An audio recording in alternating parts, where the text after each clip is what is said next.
It's a lot of car in the road. So many people going to vacation. They're also holiday. So today is holiday guys, kaya ayan, kasama ko si Habi sa galaan ngayon. As usual, pagkasama ko si Habi, andyan kami sa mga kabundukan sa lake, na favorite lake niya ay Clopina Sea. So we're gonna go there guys. So it will be more than 3 hours yung biyahe namin today. So look at this. Pag nakaidlip ako, idlip. Pag nagising, take ice time guys, kasi ang init. Ayun, si Habi umukot din.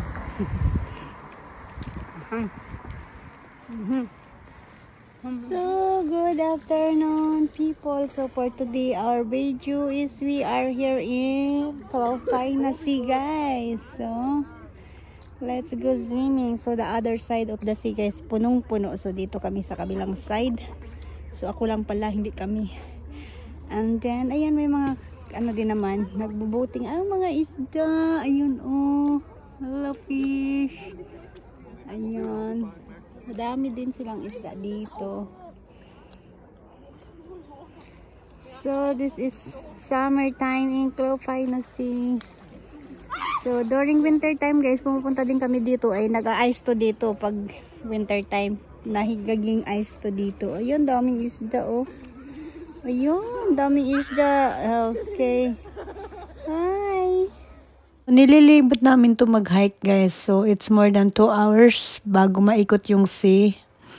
And then, well, ayan, naligo muna ako dito banda. O, diba? Kasi, para mag-ano man tayo, refreshing. So, make a break 40 minutes dito, langoy-langoy lang. Habang si Habi naman nauna na sa akin, nandoon, magkita lang kami doon sa coffee house kasi ayaw niyang maligo, gusto kong maligo. Ayun, kaya andun siya sa coffee house, doon na lang kami magkita.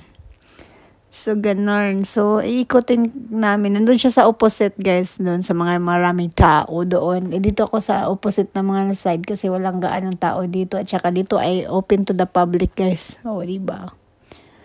Ayan, kapakapalan ta diring dapitan, no? Exercise na rin, tsaka refreshing. Kuan kayo ang tubig, guys. Lamig kaayo temperature ang tubig. Dili bugnaw, dili init. Perfect. Refreshing. Ayan. So, to start the walking around. Alright. So, dito sa area na to, walang mga payong-payong guys kasi libre. Doon lang sa kabila, ang daming payong. Kasi yung may mga payong guys, may mga, yun sa mga resort, tsaka sa mga hotel. Dito, open to the public to dito guys. So, we are here in the Kamaisan.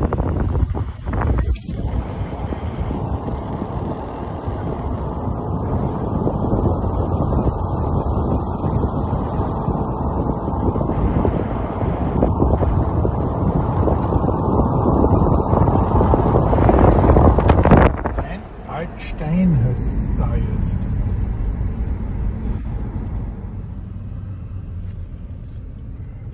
Fahren wir mal so. Ist ja wurscht. Ausnahmsweise fahren wir halt einmal die Richtung. Eigentlich ist die kürzere, aber er will gern, dass ich so fahre. Du kennst die Strecke auch noch nicht, also fahren wir halt so. Ich weiß nicht.